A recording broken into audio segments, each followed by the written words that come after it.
toda a igreja com a paz do Senhor. Amém, irmãos? Oremos. Pai bendito, Pai amado, graças te damos, Senhor, por mais uma noite estar em tua casa, Pai, para te buscar e aprender mais de ti. Te pedimos, ó Pai querido, que o Senhor fique à vontade em nosso meio, ó Pai, e toma a primícia, Pai, de cada ocasião, Senhor, tudo aquilo que for falado aqui, Pai, que nós venhamos guardar na tábua de nossos corações. Assim eu te oro e te peço em nome do Senhor Jesus. Amém. Aproveitando que os irmãos estão em pé, em Atos capítulo 2, está escrito assim, Atos 2, versículo 1. Cumprindo-se o dia de Pentecostes, estavam todos reunidos no mesmo lugar, e de repente veio do céu, como um som de um vento veemente, impetuoso, e encheu toda a casa onde estavam assentados. E foram vistos por eles línguas repartidas como que de fogo, as quais pousaram sobre cada um deles. Todos foram cheios do Espírito Santo e começaram a falar em outras línguas, conforme o Espírito Santo lhes concedia que falassem. Amém. Podeis assentar, por favor. Glória a Deus. Hoje nós vamos meditar um pouco em Atos capítulo 2. Nós, durante 2 sextas-feiras, estivemos estudando o capítulo 1 de Atos. E hoje nós vamos estudar o capítulo 2. Nesse curso bíblico, estudando livro por livro, nós temos uma grande oportunidade de crescermos, presbítero Michel, conhecendo os detalhes da palavra de Deus.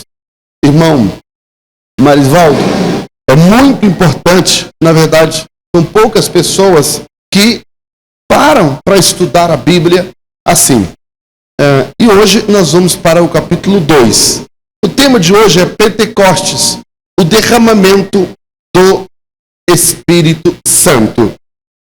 O capítulo 2 de Atos dos Apóstolos é a base principal bíblica e normativa da doutrina pentecostal.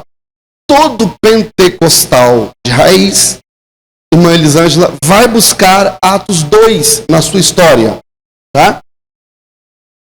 Bem, o dia de Pentecostes, ou no dia de Pentecostes, nasceu o verdadeiro movimento do Espírito, chamado movimento pentecostal. Movimento pentecostal clássico, porque existe um movimento pentecostal ou neopentecostal, existe movimentos pentecostais modernos, mas quando fala-se, se você quiser se referir ao movimento pentecostal histórico, que vem lá de Atos, passando pelo primeiro século, segundo, terceiro, quarto século, chegando ao século XX, onde eclodiu o movimento pentecostal na Rua Azusa. Se você quer se referir a esse movimento pentecostal bíblico e histórico, o nome desse movimento é pentecostalismo clássico. Pentecostalismo clássico. O pentecostalismo clássico, ele se baseia no pentecostalismo bíblico. Não é inventado, não é com base na experiência, nada disso. É o pentecostalismo bíblico, ok? Muito bem. E ele nasceu em Atos dos Apóstolos. Os pentecostais históricos, que são os clássicos, creem no batismo com o Espírito Santo, com a evidência física inicial de falar em línguas divinas, pois é concedida pelo Espírito Santo, e não por anjos. Então, falar em línguas divinas, pois foi concedida pelo Espírito Santo, em Atos 2 e 4. Por que os pentecostais históricos ou clássicos acreditam que o falar em línguas é a única evidência inicial? Significa que existem outras evidências, só que essas outras, elas são após a inicial. Entende? Qual que é a primeira evidência? Que depois dela pode vir outras. A primeira é o falar em línguas. Entende? A primeira evidência do batismo com o Espírito Santo é falar em línguas divinas, produzidas pelo Espírito Santo. Ou, como diz lá em Marcos capítulo 16, falar em novas línguas. Ou falar em outras línguas, né? Então, os pentecostais históricos creem no batismo com o Espírito Santo, com a evidência física inicial do falar em línguas divinas, pois é concedido pelo Espírito Santo e não por anjos. Creem também na atualidade dos dons espirituais, que os dons continuam em evidências hoje, e na manifestação ou nas manifestações sobrenaturais de Deus por meio de curas, milagres, visões, sonhos, cânticos espirituais, que hoje, irmã Jaqueline, quase não se vê pessoas que são tomadas pelo Espírito Santo e começam a cantar cânticos espirituais, né? Cânticos espirituais. Não confundir com cantar um hino, uma melodia já conhecida em línguas. Por exemplo, o hino 15, quão cego andei, né? Aí a pessoa em línguas, falando em línguas, nesse ritmo, ou no ritmo de um outro hino conhecido. Isso não é cânticos espirituais. O cântico espiritual, ele não se baseia no hino que você já conhece. É um cântico novo, diferente. Entende? Que às vezes não dá nem para o guitarrista acompanhar. Entende? É um cântico na direção do Espírito Santo. Do Espírito Santo. Falando em cântico na direção do Espírito Santo, eu percebo, olhando, analisando, estudando, vendo, observando, que algumas pessoas confundem o seu pensamento com a voz do Espírito Santo. Por exemplo, eu vou contar aqui um exemplo que eu estou lembrando. Um irmão foi dar uma palavra na igreja, chamaram o irmão para dar a palavra. Eu estava no culto, comecei a observar, o irmão falou assim, irmão, eu estava no culto, e aí eu não sabia o que falar, e o pastor me deu a palavra, e eu perguntei, Espírito Santo, o que eu vou falar? Aí o Espírito Santo falou comigo, vai no capítulo tal, no livro tal, porque diz assim, assim. E ele começou a citar alguns versículos. Então, irmão, de todos os versículos que ele citou, deve ter citado uns 8 versículos, mais ou menos. Metade não era aquilo que ele estava dizendo. Por exemplo, o Espírito Santo me levou a João 3,16, porque se o Filho ressuscitar, porque se o Filho nos libertar, verdadeiramente sereis livres. Isso não está escrito em João 3,16. Isso está escrito em João 8,32. Entendeu? Então, aí o irmão ficou falando que o Espírito Santo estava conduzindo ele na Bíblia, mandando ele falar aquilo, e o cara começou a botar, meu Espírito Santo não erra onde está a citação bíblica. Vocês estão entendendo? Então, irmão, os irmãos já têm observado aqui na igreja várias pessoas que profetizam para mim. Irmão, eu recebo a profecia de qualquer pessoa. Entende? Recebo. E o que eu vou fazer? Eu agora vou esperar cumprir. Entende? Eu não fico aqui agora entusiasmado. Deus falou comigo porque houve uma profecia. Não, irmão. Vou esperar cumprir.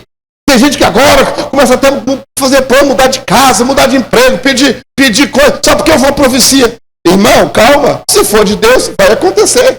Se não for, já ouvi várias profecias aqui que eu vou sentar numa cadeira isso. E eu creio, porque pessoas diferentes vieram usar. E eu creio ser de Deus, tá? Eu creio. Não estou dizendo que não seja. Só que eu não vou me apressar. É isso que eu queria dizer. Eu não vou agora, vou abrir uma igreja. Que Deus falou que você é pastor presidente. Calma. Se for de Deus.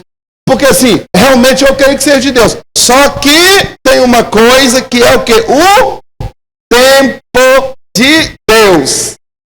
Tem muitas pessoas que têm chamadas ministeriais, pastor, evangelista, só que o que acontece? Eles pulam pela janela, eles não entram pela porta. Para entrar pela porta, tem que esperar o tempo do Senhor. Nesse tempo é um tempo de aprendizado, de preparação, de capacitação. Entende, os irmãos? Estou abrindo aqui só um lequezinho para poder falar sobre isso. Mas os pentecostais clássicos, históricos, eles creem na atualidade dos dons espirituais. Continuando. A pergunta que não quer calar é: o que é ser pentecostal?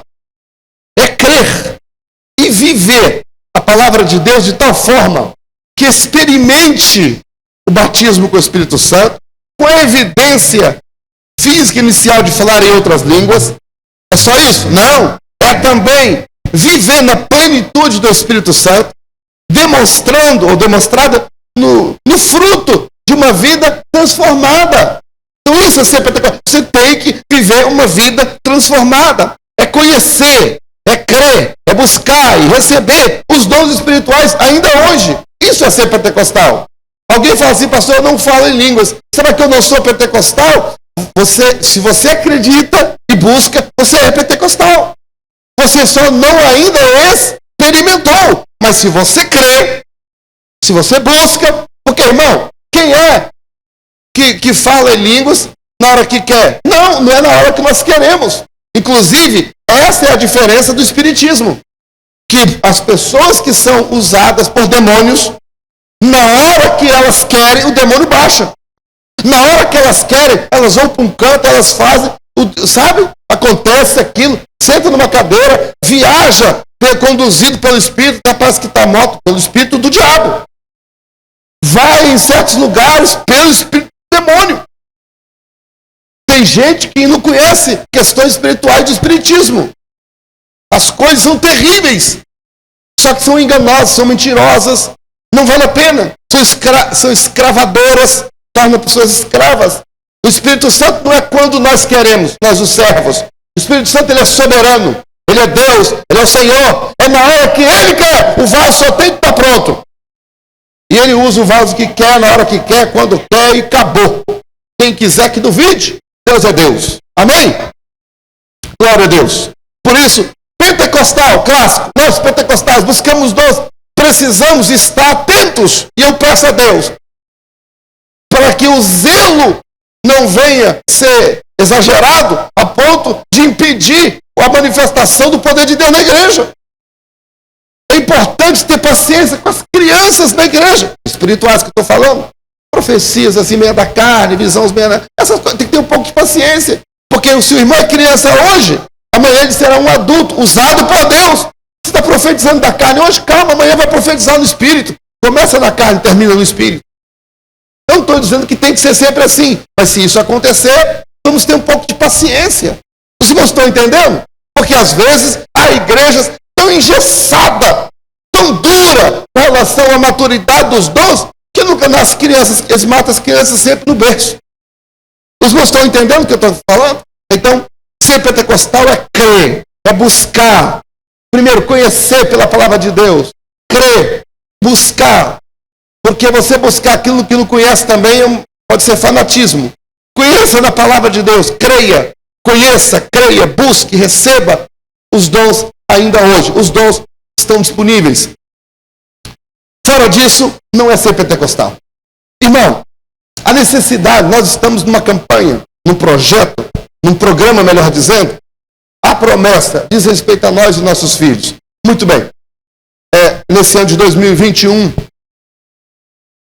as pessoas que são batizadas com o Espírito Santo, eu percebo, no nosso campo, no campo geral, as pessoas assim, nem vêm orar, não vêm para a consagração, não buscam. Quem não pode vir na consagração, e às vezes trabalha, também não vem mais cedo no dia de culto para buscar. Irmão, se você já é batizado com o Espírito Santo, quais são os dons que Deus te usa? Quais são? Em Coríntios 12, 1 Coríntios 12, fala de 9. Mas os dons não são só 9. São muito mais. Tá? Ali são os principais. Mas os dons são muito mais. Quem? Pastor Antônio Gilberto, naquele livro Verdades Pentecostais, ele está pela CPAD, ele fala sobre isso. Os dons não são só 9. São muito mais. Há uma variedade de dons. E ele usa nos dons. Entende?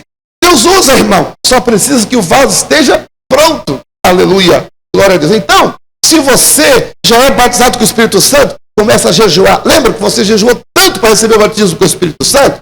Então, faça a mesma coisa agora com relação aos dons.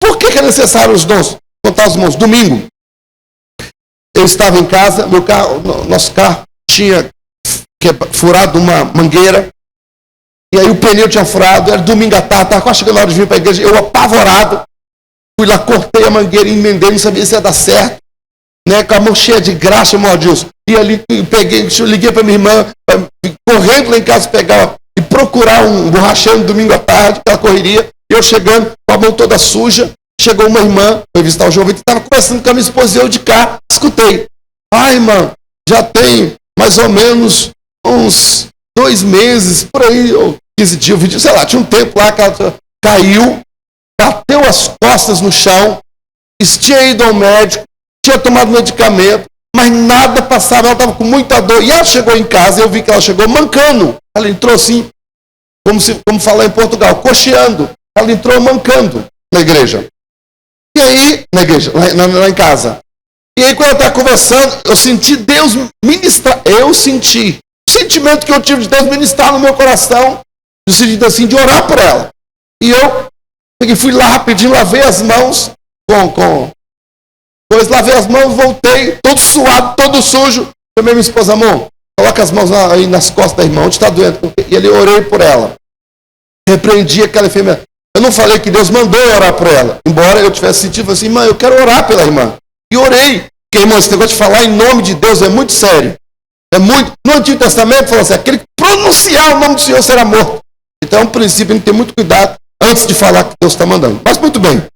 Não é que não pode falar, né? Tem que ter cuidado. Muito bem. Aí eu peguei e falei, vou orar por você. E aí, orei por ela. Orei por ela, meu esposo estava conosco, orando, ela foi embora. Quando ela chega em casa, a gente estava saindo para vir para a igreja. Aí ela manda mensagem, pastor, toda emocionada e tal. Eu estou curada, não sinto mais nada para a glória de Deus.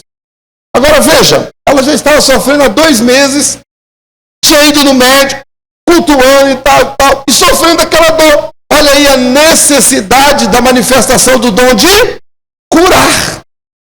Entende? Os dons são necessários. Quanto o vizinho está sofrendo? Um parente, um filho, alguém pode até se converter através de uma cura que Deus vai lhe usar. Irmãos, os dons não são. Os obreiros não. Os dons, a Bíblia fala, e estes sinais seguirão a todos os que creem. Os que creem. Se você crê, Deus vai te usar. Busque. Aí, pastor, mas eu sinto que esse dom Deus não vai me dar. Tá bom, ele vai dar outro. Ele dá outros dons. Ele dá dons. Ok? Muito bem. Isso é ser pentecostal. Qual a diferença entre pentecostal e pentecostalismo? Qual é a diferença entre pentecostal, irmão Valdivino, nosso acadêmico aí de teologia? Qual é a diferença entre pentecostal e pentecostalismo? Pentecostal. Pentecostal, o termo vem do grego, né? Que significa 50. É um termo que deriva da festa judaica, festa das semanas. Festa das semanas. Para os cristãos, este evento, Pentecostes, é a descida do Espírito Santo sobre os seguidores de Jesus, conforme está lá em Atos 2. Então, Pentecoste, ou pentecostal vem de 50, que significa a descida do Espírito Santo. Pentecostal. Agora, o termo pentecostalismo, já pentecostalismo, aí já é o estudo disso, é o movimento do Espírito Santo dentro da igreja cristã, ao longo da história do cristianismo, que dá ênfase especial a uma experiência bíblica direta e pessoal com Deus através do batismo com ou no Espírito Santo, tendo como a única evidência inicial o falar em línguas desconhecida para quem fala. O pentecostalismo é esse movimento da ação do Espírito Santo dentro da igreja cristã. Já pentecostal é o dia que o Espírito Santo foi descido. Então daí que é respondida essa pergunta. Os dons espirituais, será que eles cessaram? Os dons espirituais, será que eles cessaram depois da morte dos apóstolos? Primeiro século. Ou eles ainda continuam? Vamos dar uma olhada nisso ao longo da história. Irmã Elisângela, durante muito tempo eu engolia, que eu tenho amigos que são cessacionistas, presbítero Carlos. O que é cessacionista? Cessacionistas são aquelas igrejas, né, que não acreditam na atualidade dos dons hoje. Você chega lá, assiste o culto, você não ouve ninguém falar em línguas, você não vê ninguém profetizar. Se ficar doente também, eles não oram com imposição de mãos. Enfim, são as igrejas chamadas tradicionais. Igrejas tradicionais. Eles são chamados de cessacionistas. Então eles dizem que o Pentecostes cessou no primeiro século, que agora tem mais necessidade e tal. Eu tive um professor assim, pastor e tal. Mas vamos dar uma olhada. Durante muito tempo eles falavam e eu, pronto. Mas eu busquei né? Pesquisei um pouco mais e encontrei que ao longo dos séculos, irmã Gislene, eu encontrei ao longo do século evidências históricas que o Espírito, que o poder, os dons, a manifestação dos dons sempre esteve presente na igreja, sempre, não apagou. Porque há quem diga que historicamente apagou, teve no ano 100, depois só voltou no ano 1900 na Rua Azusa. Teve uns anos de silêncio. Coitado, não conhece o poder de Deus. Sabe o que aconteceu? O que aconteceu é que, com o movimento da Reforma Protestante, o Martinho Lutero e outros, alguns irmãos, seguindo a doutrina cessacionista e, por consequência, calvinista, esses irmãos, por ser mais acadêmicos, eles historiaram apenas o que acontecia nas igrejas deles. Mas o Espírito Santo não se limita à igreja de A, de B ou de C, placa A, B ou C. O Espírito Santo é derramado onde as pessoas creem e buscam. Qualquer igreja pode ficar vazia do Espírito Santo. A Bíblia fala, não extingais o... Gente, o Espírito Santo é Deus. O Espírito Santo é soberano. O Espírito Santo é todo poderoso. É até estranho falar, não é um ser humano, como diz um amigo meu, comedor de feijão com angu, pode extinguir o Espírito Santo? Então não pode. Pode, sabe por quê? Porque o culto, ele é racional, ele é livre. O Espírito Santo não obriga ninguém a buscá-lo, mas onde buscá-lo, ele é derramado. Aleluia, glória a Deus. Ele manifesta, oh glória. Bendito seja o nome do Senhor. Então, vamos dar uma olhada nessas evidências históricas ao longo dos séculos. Vamos dar uma olhadinha. Primeiro, aparece... Iniciamos aqui pelos pais da igreja. Você já ouviu essa expressão? Pais da igreja, irmã Elaine? O que significa isso? Os pais da igreja, irmão Marivaldo? Pais da igreja são os discípulos dos apóstolos. Os discípulos dos apóstolos, primeiro teve a era apostólica, ano 100. Quando terminou isso, Lucas, teve os discípulos dos discípulos de Jesus. Eles são chamados de pais da igreja, ou também pais apostólicos. Tá? Um deles, Justino o Marte, ano 100 a 165, depois de Cristo, ele disse, Deus falou, Deus afastou o seu espírito de profecia dos judeus e transferiu para a igreja como prova da graça divina. Olha aí, no ano 100 até ano 165, ou seja, Deus operando no meio da igreja depois do ano 100. Mas quem? Irineu de Lyon, já na França, ano 115 a 202, depois de Cristo. Os dons de profecia, então não cessou, afinal, olha aí, ó. Os dons de profecia, discernimento de espíritos, expulsão de demônio. Irmão, você não vê nenhum tradicional expulsando demônio. Eles nem sabem expulsar. Sabe não? Quando cai um endemoniado, começa a cantar hino. Ou então pega, coloca para fora ali, a pessoa endemoniada, fecha a igreja com tudo com medo. Eu estou falando, eu tenho parentes em igrejas tradicionais que não acreditam, eles não sabem, não acreditam. E também não adianta querer expulsar sem estar com a vida preparada, porque o demônio vai rir da cada pessoa e vai acontecer como aconteceu em Atos, que nós vamos ver. O demônio partiu para cima da pessoa, deu uma surra nos camaradas e ainda fizeram eles correrem nus na rua que queria expulsar o demônio. O demônio fez vergonha na pessoa. Não está preparado? Se aproxima não. Deixa para quem está, que é coisa séria. Amém?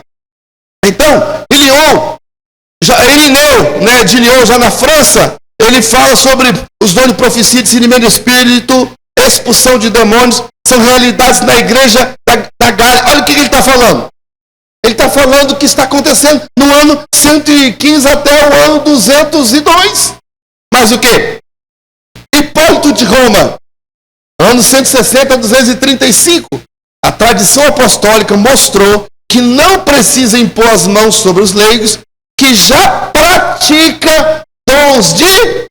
Ou seja, irmãos normais da igreja, alguém doente, irmãozinho lá da igreja impunha a mão. Não é pessoa formada, não. Não é preciso, porque os leigos, os irmãos sem formação acadêmica, colocam a mão na cabeça da camarada doente e Deus manifesta a cura divina. Eita, isso é pentecostalismo, irmão. Não depende da credencial do pastor, não. Deus pode usar você. Busque os dons. Aleluia. Amém? Glória a Deus. Tertuliano, ano 160 a 220, ele disse, agora todos esses sinais, dons espirituais, com salmo, visões, orações em êxtase, pessoas que, sabe, ministrando cura e o que mais? Revelações são disponíveis sem nenhuma dificuldade. Quer dizer, manifesta naturalmente na igreja. Coisa linda, né? Coisa linda. Mas quem? O famoso Orígenes, da história, anos 180 a 254, depois de Cristo, acusava os crentes de serem estranhos por falar em línguas ininteligíveis. Sabe quem foi o Orígenes? Orígenes foi um camarada muito seguido e tem muita influência na Igreja Católica Romana, Orígenes. Também há muitos sensacionistas calvinistas que acreditam, segue muito a doutrina de Origem e de Agostinho, chamado Santo Agostinho. Mas aqui Origem diz, ele acusava os crentes de serem estranhos por falar em línguas ininteligíveis. E na obra em defesa do cristianismo, ele encontra pessoas que evidenciam dos dons de curar, expulsão de demônios, sinais e maravilhas. Não acontecia com ele, acontecia no meio da igreja e ele achava aquilo estranho. Se calhar, como se diz em Portugal, se calhar, era uma pessoa muito voltada para a literatura e não orava, mas a igreja era de oração. E quem busca, recebe. Quem pede, glória. Amém? É isso aí. É isso aí. Isso é pentecostalismo. Gregório Taumaturgo, ano 213 e 270 depois de Cristo, por ser tremendamente usado com dons de curar, profecia e expulsão de demônios, ao ponto de Basílio o Grande declarar que Gregório deveria ser contado entre os apóstolos. Olha só, o Basílio fala que um companheiro de ministério, chamado Gregório Taumaturgo, deveria ser contado entre os apóstolos, tanto que Deus usava o homem com dons espirituais. E alguém vem me dizer que os dons cessaram no primeiro século. É plantar batata no meio do asfalto. Entende, irmãos amados? Entende? É isso. Irmã Marina, irmã Marina, Eusébio de Cesareia, famoso historiador, a irmã Lia deve estar estudando isso lá no seminário, já deve ter ouvido falar, Eusébio de Cesareia, né? Famoso historiador, né, Gislane? Ele relata no seu livro terceiro, capítulo 37, do livro de História Eclesiástica, de Eusébio de Cesareia. Eu, por acaso, tenho esse livro. Dos afamados naquela época, disse que Quadrato ter-se-ia destacado por seus dons proféticos. Também que o Espírito Santo operava muitas maravilhas na igreja. Então, como é que sumiu os dons? Tem gente que só não quer ver, não é? Muito bem. João Crisóstomo, conhecido como Boca de Ouro, grande pregador, ano 307 a 407, disse: por todos os cantos do mundo habitável, não há nação, pois país ou cidade, onde não seja comum os dons espirituais. Onde não seja comum. O que ele percebia, João Crisóstomo? João Crisóstomo era um pregador itinerante. Ele pregava, as multidões tremiam. Por isso que ele era chamado de Boca de Ouro, grande profeta da palavra. E ele falou, não há na cidade, nação, país, que os dons espirituais não se manifestam. Quer mais do que? A história provando que os dons não cessaram no primeiro século. Compreende aí, irmão Marivaldo? Então, fácil falar para quem não conhece. É fácil falar para quem não pesquisa. Ambrósio, 350, declara na sua obra Of the Holy Spirit que o dom de línguas como sendo concedido no seu tempo pelo Pai. Quer dizer, dom de falar em línguas concedido na época dele na igreja. Muito bem, e aí segue, Agostinho relata que durante o batismo em águas, um comediante foi o quê? Curado. Ele ficou assustado com aquilo. Foi batizar a pessoa na água e a pessoa foi curada. Não só da paralisia, mas também de hérnia. Gregório o Grande, ano 540 a 604. Olha que ao longo dos séculos, hein? Estou mostrando século por século.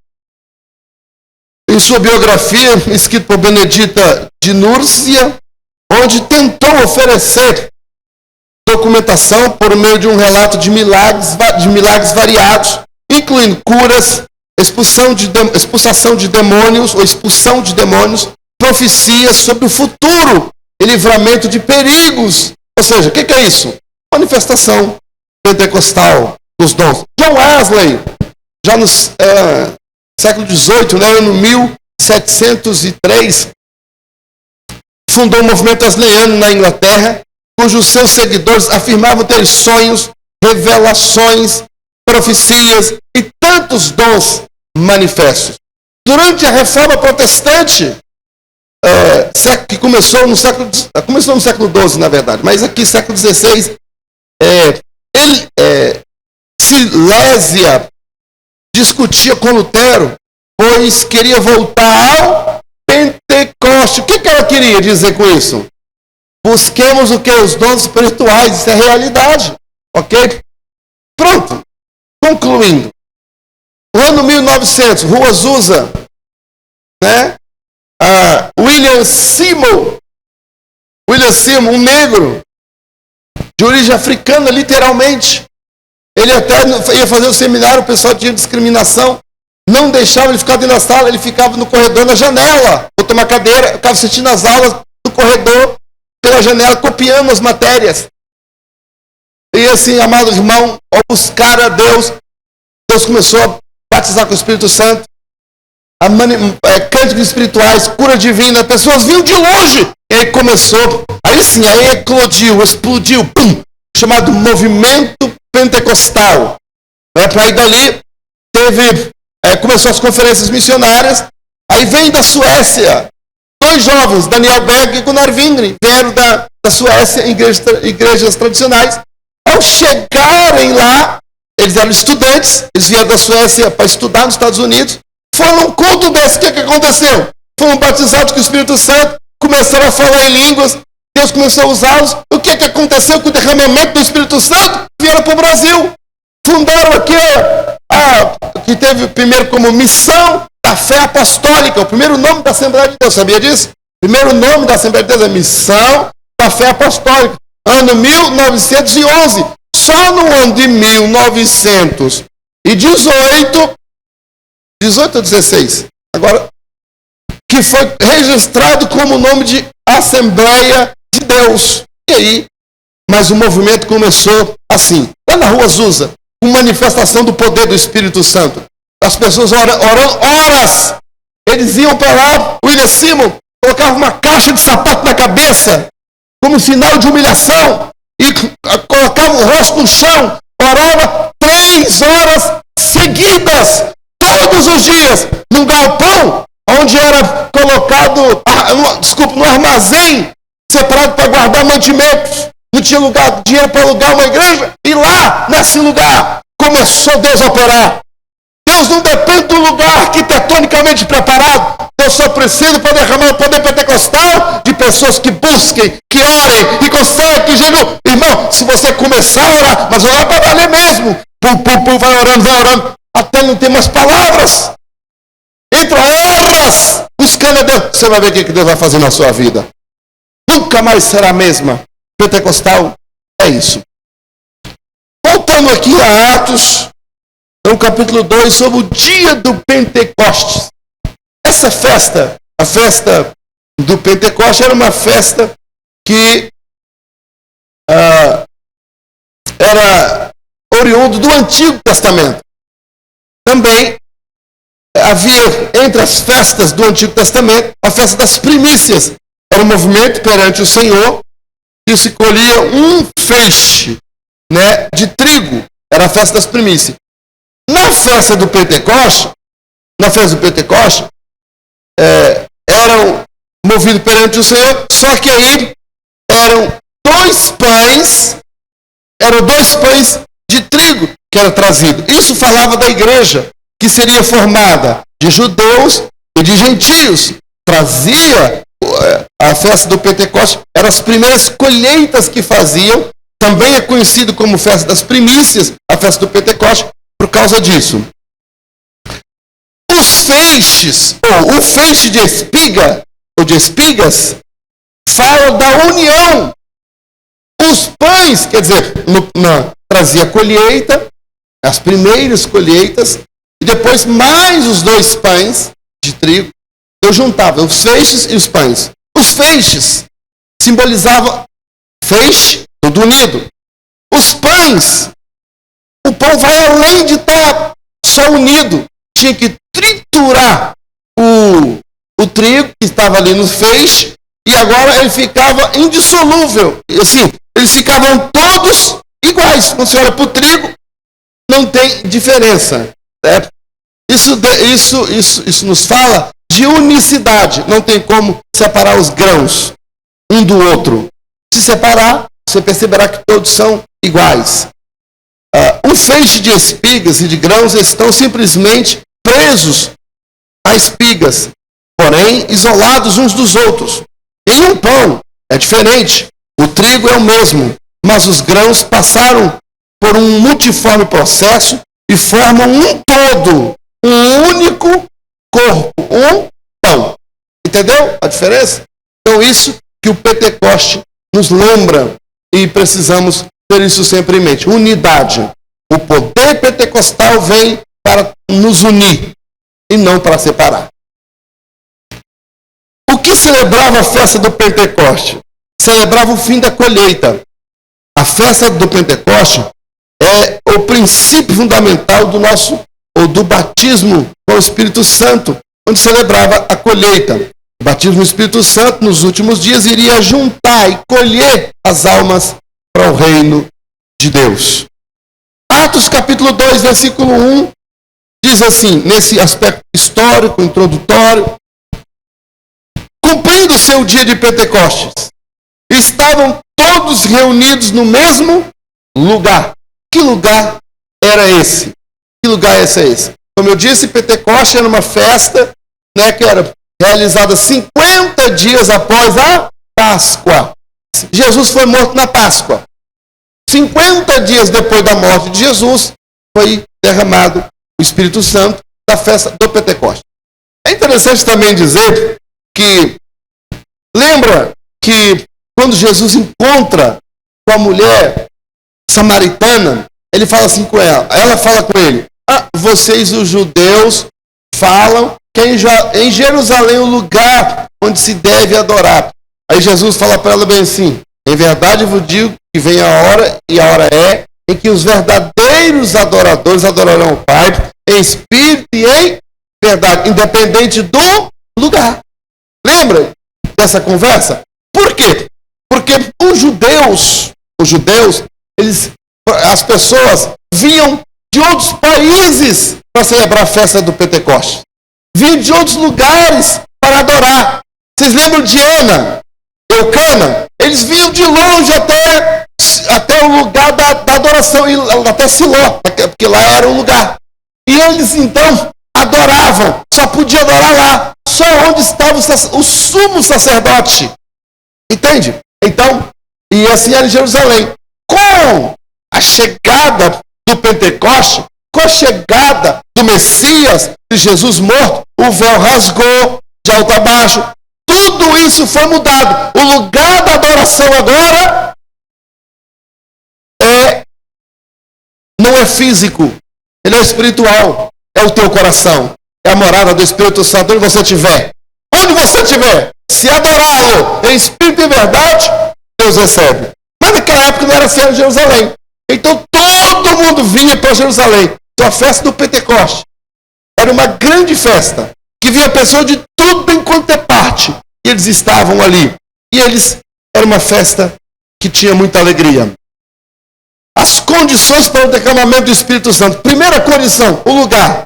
O lugar escolhido foi Jerusalém. Ficar em Jerusalém até que é do alto. O lugar foi escolhido por Deus. Jerusalém revela que Deus reveste de poder. E na cidade é na cidade que deve começar então os testemunhos. Muito bem. Revestimento de poder para começar a missão. Eles estavam todos reunidos no mesmo lugar. Que lugar era esse? Não era o templo, não era a igreja da época. Não, era um cenáculo. O cenáculo ficava um pouco afastado do templo. Mas eles foram para o templo. Quando o Espírito Santo desceu sobre eles, eles foram cheios do Espírito Santo no cenáculo. Cenáculo, irmã Marina, era como se fosse uma varanda, um lugar aberto. Eles estavam sentados ali e oravam. Por que eles não estavam no templo? Porque eles iam ser perseguidos, presos. No templo estava o sumo sacerdote, que mandou matar Jesus. Eles eram doidos para lá, né? Então esse era o cenáculo. Tinha mais ou menos 120 pessoas lá que eles estavam buscando e aguardando.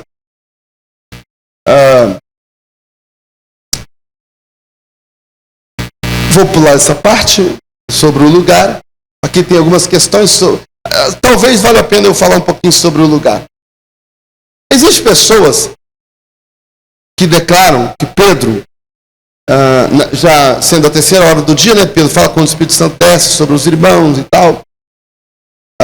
9 horas da manhã, Atos 2:15, crê que eles estavam no templo para a oração habitual. Então tem gente que acredita que eles estavam no templo. Tem pessoas que acreditam nisso.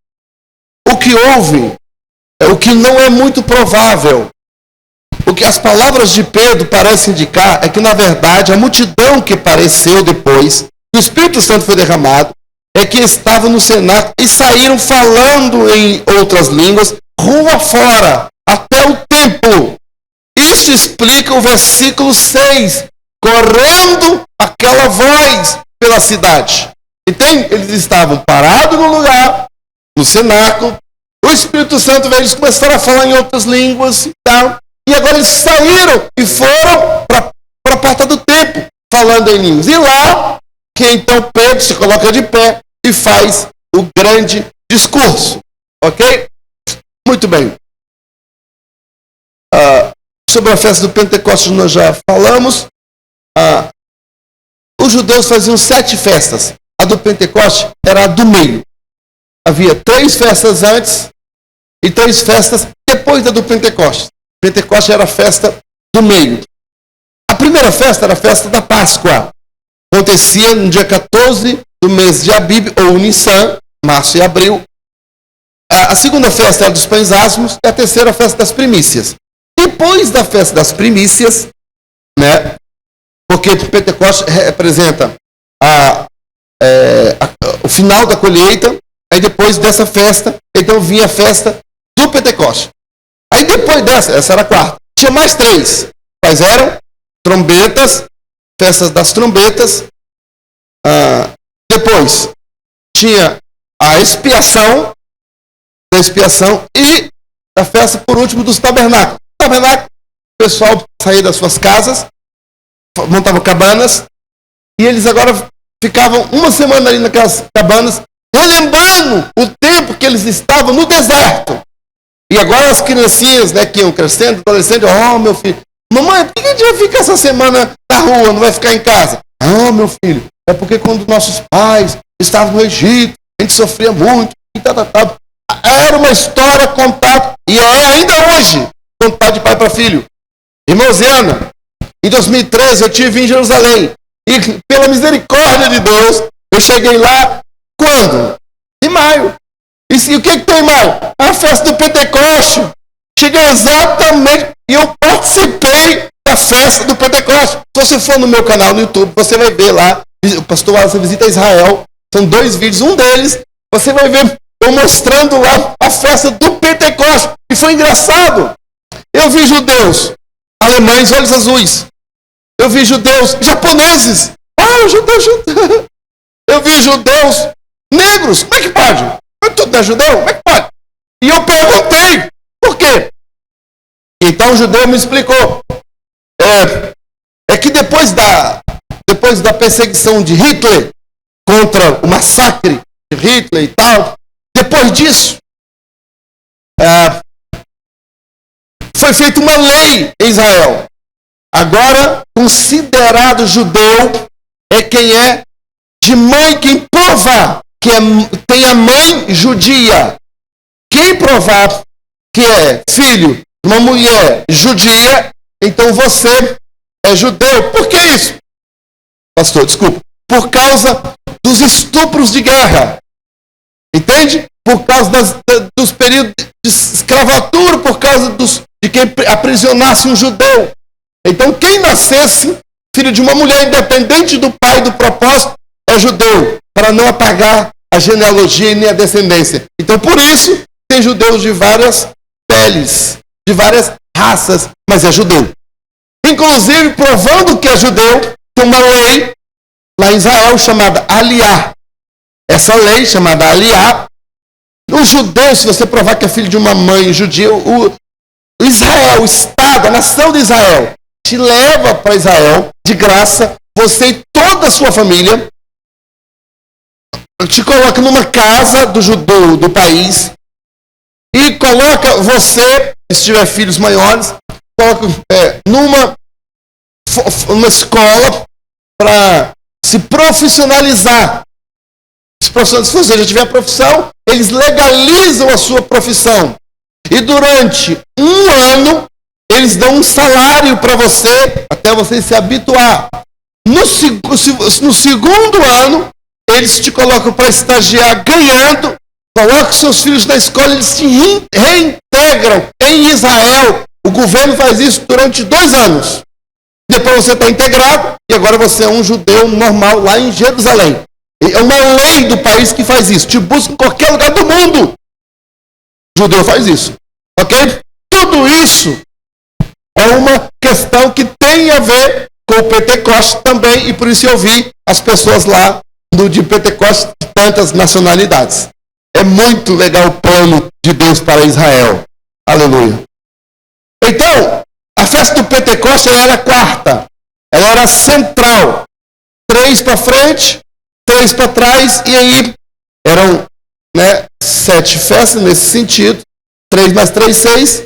A do meio é a do Pentecoste. Ela era central. As 7 festas, o Senhor determinou para Israel observar em Levítico 23. Então são 3 mais 1 e mais 3. Essa centralidade fala da importância do batismo com o Espírito Santo. O Espírito Santo traz equilíbrio para a igreja. Você pode dar glória a Deus por isso? Amém? Efeitos do derramamento do Espírito Santo. Foi um fenômeno celestial. Olha, cumprindo-se o dia do Pentecostes, estavam todos reunidos no mesmo lugar. De repente, veio do... que está aí? Do céu. Então foi um fenômeno sobrenatural vindo do céu. Não foi dos homens, foi de Deus, vindo do céu. Vindo do céu. Em Tiago, 1:17, fala que toda dádiva, todo dom perfeito vem do Pai das luzes, vem do céu. Depois, de repente, veio do céu. Eu gosto muito dessa palavra, de repente, porque não está no domínio do homem. Irmão Claudei, é de repente. É de repente que Deus batiza, é de repente que Deus cura, é de repente que Ele fala, é de repente. A gente nunca sabe. Ele é que é o Senhor da igreja, o Espírito Santo. Mas veio do céu, um som. Note que não é como um som. O som foi real. Veio do céu um som real. Um som. A descida do Espírito Santo, o som, a palavra grega, ekos, ou ecos, como de um vento veemente. A palavra grega aqui é tufão, demonstrando uma ação poderosa da presença de Deus. Eles estavam, de repente, veio um tufão. Veio algo com um som, como um tufão. Né? O texto em português aí fala assim, de repente veio do céu um som como de um vento. Não fala que foi vento, foi parecido com vento. Como de um vento veemente e impetuoso. É lindo estudar isso no grego. Veemente e impetuoso, e encheu toda a casa em que estavam assentados. Tem gente que pensa que para falar a língua tem que pular, tem que sapatear. Eles estavam sentados. O Espírito Santo foi derramado sobre eles. É muito interessante que eu coloco o versículo, né, em grego, né? O versículo em grego. De repente, aqui, a tradução embaixo. Deixa eu mostrar aqui. Cadê? Aqui, E cai, né? É a preposição cai. E veio, de repente, aí, céu, som, ali, etios, som, como. Aí, veemente, tufão, de vento forte, e, preposição cai, encheu toda a com casa, onde estavam assentados. Agora, veja a palavra como. Como, de repente, veio do céu, como teve um vento. Pastor, a Bíblia originalmente está escrito nesses negócios aqui, em português sim. Esses desenhos aqui, Isso aqui são palavras em grego. Quem nunca viu grego, uma palavra em grego que foi escrito no Novo Testamento, né? Quando eles estavam assentados. Muito bem. O vento é um símbolo do Espírito Santo. Jesus usou o vento para falar do Espírito Santo. Em João 3:8. Característica do vento: impulsiona, separa, movimenta, não tem cor. Significa que o Espírito Santo não tem favoritismo. O riquinho, o pobrinho. Não tem favoritismo. Não tem individualismo nem discriminação. Move-se continuamente. Espalha, perfuma, suaviza o calor. O vento vivifica. Então, são características que possuem no vento. O Espírito Santo como um vento. Ele não é um vento, né? Nós devemos ter muito cuidado com os ventos que não provêm do Espírito de Deus. Ventos de doutrinas estranhas, né? Efésios 4:14 fala sobre isso. Devemos ter alguns cuidados. Visão da descida do Espírito Santo. Foram vistas por eles, aí já é o versículo 3. Versículo 3. E foram vistas, é a visão que se teve, quando o Espírito Santo foi derramado. Se viu. É muito interessante isso aí. Foram vistas línguas repartidas, como que de fogo, as quais pousaram. O termo repartida, no grego, né? Essa palavra aqui, diamerizomenai, que indica um todo que se divide e se reparte. Veio como um todo. E agora distribui. O Espírito Santo maravilhoso. Ele quer distribuir dons, operação na igreja. Deus quer te usar. Ele quer, irmão. Meu Deus. Deus quer nos usar. Né? Repartiu. Os discípulos não podiam compreender o significado da vinda do Espírito sem que o Senhor ilustrasse soberanamente um fenômeno visível que estava acontecendo. Línguas como que de fogo, fenômeno visível. Assim como o som, o vento também era simbólico. Não se tratava de língua de fogo literal. Ninguém ficou ali queimado. Ai, minha cabeça está queimando. Estou sentindo dor de cabeça, queimou meu cabelo. Ai, queimou. Ai, meu Deus, agora tem que ir no cabeleireiro. Não era um fogo literal, não. Ele era um fogo simbólico, tá? Mas os indicadores sobrenaturais, como de fogo, de que Deus estava enviando o Espírito Santo sobre cada crente. A Escritura, ou na Escritura, o fogo muitas vezes indica a presença divina. Isso não dá tempo da gente conferir agora. Êxodo, por exemplo, 3, 2 a 6, indica isso. O uso que Deus fez com a aparência de fogo aqui é paralelo ao que ele fez com a pomba quando Jesus estava sendo batizado. Veio em forma corpórea de uma pomba, de forma simbólica, né? John MacArthur fala sobre isso. Muito bem, meus irmãos, nosso horário já foi-se embora. Eu preciso parar, não quero passar da hora. Nós estamos começando o culto na sexta-feira às 7 horas. Estamos terminando às 8h30, encorajando todos os irmãos para participarem do culto de doutrina. Pastor, por que está terminando tão cedo assim? É porque no sábado muita gente ainda trabalha. E nós estamos encorajando. Inclusive, eu quero louvar a Deus pelo Ministério de Louvor, pela Escola Dominical, que está em peso aqui nesta noite. Quem não veio, mandou mensagem dizendo, né, que não poderia vir. Ou seja, são pessoas que estão compromissadas. Porque quem não tem compromisso, não vem e nem avisa. Tanto faz. São pessoas que não têm compromisso. Mas quem tem compromisso, quando não pode vir, né, sabe que precisa estar e avisa. A pergunta que nós não podemos deixar de responder nesta noite é: pastor, o que isso tem a ver com a minha vida? Deus derramou o Espírito Santo. Eles estavam assentados. Foi de repente, foram vistas línguas repartidas como que de fogo, os quais pousavam sobre cada um deles. O texto aqui diz, eu vou terminar no versículo 3, né? Esse versículo 3, o fogo simboliza a presença de Deus. Característica viva é que o fogo ele alastra, ele pega, ele alastra. Por que ele pega? Pega de um para o outro.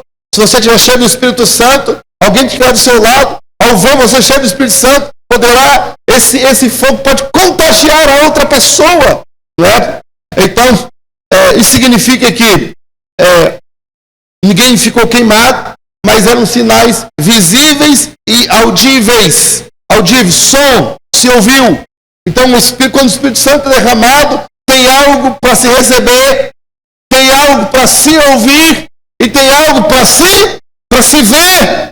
Aleluia! Você tem que... Alguém nunca falou em língua, orou, alguém foi curado. Foi batizado com o Espírito Santo. Não é assim. O batismo com o Espírito Santo tem que se ouvir, tem que se ver. Entende? Tem algo que você recebe. Há uma mudança antes de ser batizado e depois que foi batizado com o Espírito Santo. É um revestimento de poder que vem sobre cada um dos crentes. Deus possa nos abençoar. Isso está disponível para você ainda hoje. Então, que você possa estar pronto para receber, para experimentar algo bíblico ainda hoje para você. Você pode experimentar, passa a buscar. Deus não faz acepção de pessoas. E que Deus em Cristo te abençoe. Fale mais e melhor em cada coração. Na próxima sexta-feira, querendo Deus, iremos continuar. Nós vamos louvar a Deus com um cântico da nossa harpa e nós vamos escolher as santas ofertas, santos dízimos para a casa do Pai. Aleluia. Glória a Deus.